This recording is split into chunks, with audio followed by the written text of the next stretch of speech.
Buen día. Quisiera compartirles la reseña que escribí sobre la novela Doña Bárbara del escritor venezolano Rómulo Gallegos. He titulado la reseña Doña Bárbara o de la trágica Guaricha.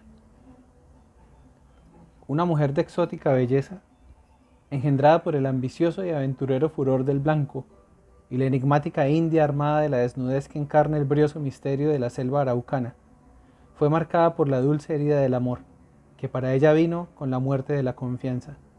Supo de la maldad del hombre sin escrúpulos. Se protegió de ello con un fiero odio y un creciente rencor que le permitió convertirlo en el objeto servil de sus caprichos y ansias de poder. Bárbara era su nombre, una evocación a la ancha y libre llanura que no da tregua a la debilidad y pone a prueba el espíritu humano. Le exige mostrar su destreza y capacidad para domarla sin sucumbir a su llamado devorador. Doña Bárbara no es solo un nombre de mujer, sino la expresión de dominio y firmeza con que el escritor venezolano Rómulo Gallegos hizo inmortal para las letras latinoamericanas un llamado a la civilización, como oportunidad de una justicia que se impusiera ante el ejercicio de un poder carente de principios. Esta obra, publicada en 1929, es la historia de una legendaria mujer a la que el llano venezolano tenía por una terrible belleza, dotada de poderes de adivinación y con la capacidad de obtener lo que quisiera, pues sabía dar a los hombres sus encantos y pociones con los que se adueñaba de su voluntad, para entregarlos después a la embriagadora locura y a la muerte. Su autor, en principio, quiso llamarla la Coronela, pues le resultaba la metáfora política de un gobierno despótico como el que predominaba en el sector rural de su país y que se realizó como dictadura bajo el mandato de Juan Vicente Gómez. Gallegos veía en este despotismo una antítesis de los valores civilizados de la equidad guiada por el derecho al trabajo y la dignidad humana que pudiera desplegarse sin ser sometida a una esclavitud basada en el miedo y la ignorancia.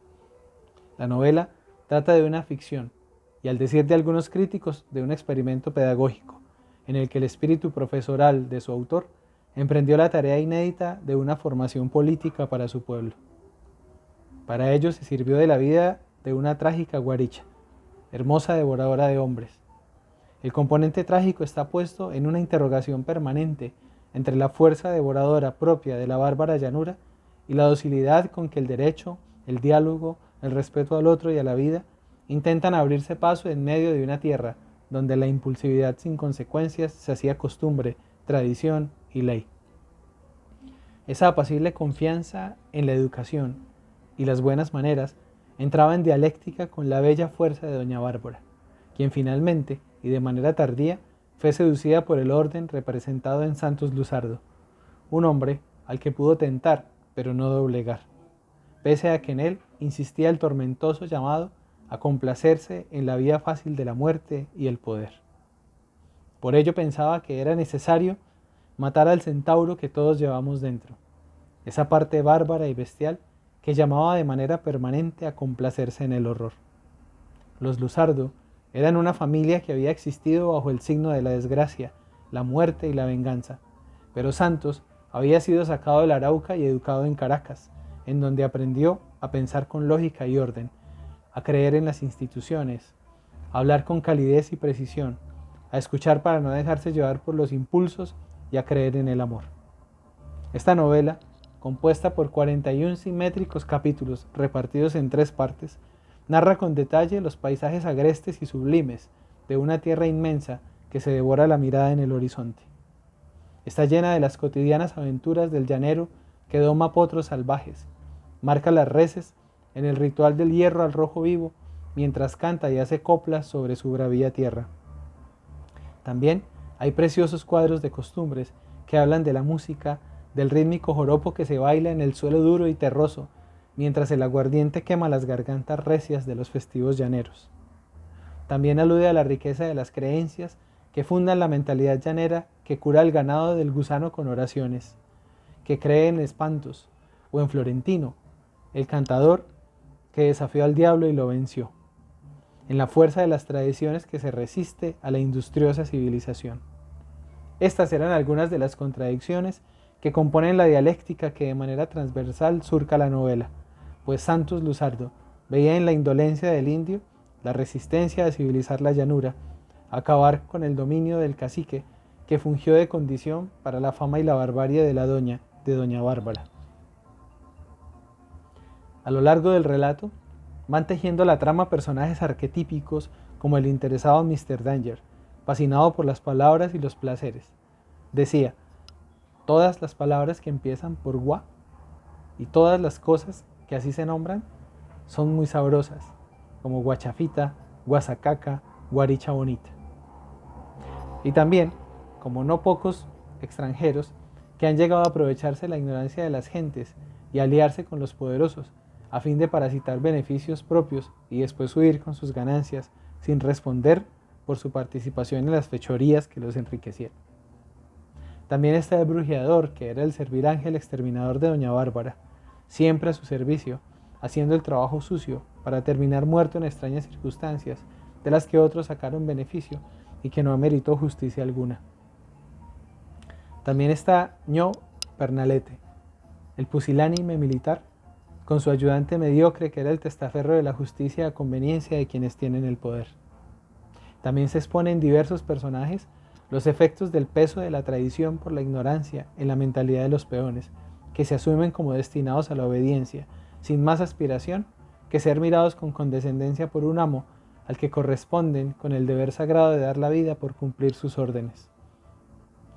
El camino del amor y la inocencia viene con la candidez enamorada de Marisela, la jovencita que sueña con Santos Luzardo y se hace rival de doña Bárbara, a quien la une un odioso rencor de origen, que hace valer como móvil de un desafío ante el poder, pero más guiada por el amor a un hombre que por la ambición a la tierra.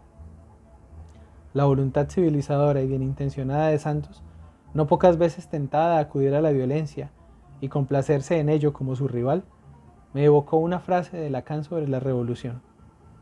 En una de sus conferencias de 1971 titulada Saber, ignorancia, verdad y goce, hacía una interesante diferencia entre la revolución y la subversión. Allí señalaba que la revolución es una vuelta que retorna a quedar en el mismo lugar. Decía que la historia de las revoluciones lo demuestra, pues en cada revolución lo que queda es un cambio de amo que termina siendo lo mismo que la anterior.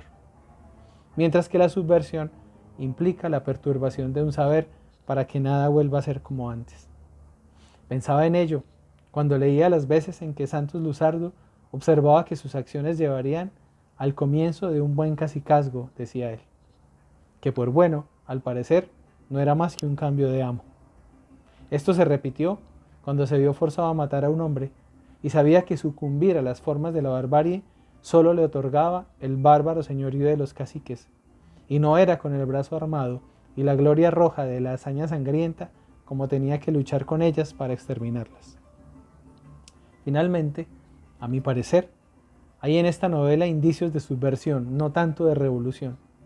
Incluso cuando en la novela se menciona a los revolucionarios, es en el sentido de quienes se tomaban la justicia por oposición al gobierno y con ella una que otra res para el bien de su revolución. No obstante, creo que la transformación subversiva se operó en los personajes principales. En Santos Luzardo, que recobró la fe cuando se resolvió que no había matado a un hombre, y en doña Bárbara, que reconoció a su hija y con su extraña desaparición abrió la posibilidad de un nuevo comienzo para quienes la sobrevivieron. Ese final me resulta digno de una trágica guaricha, que asume el destierro o la muerte como destino. Se marcha para permitir la vida de otros, sin que la oscuridad de sus obras sea el determinante para la repetición de la desgracia a la que los condujo. Muchas gracias.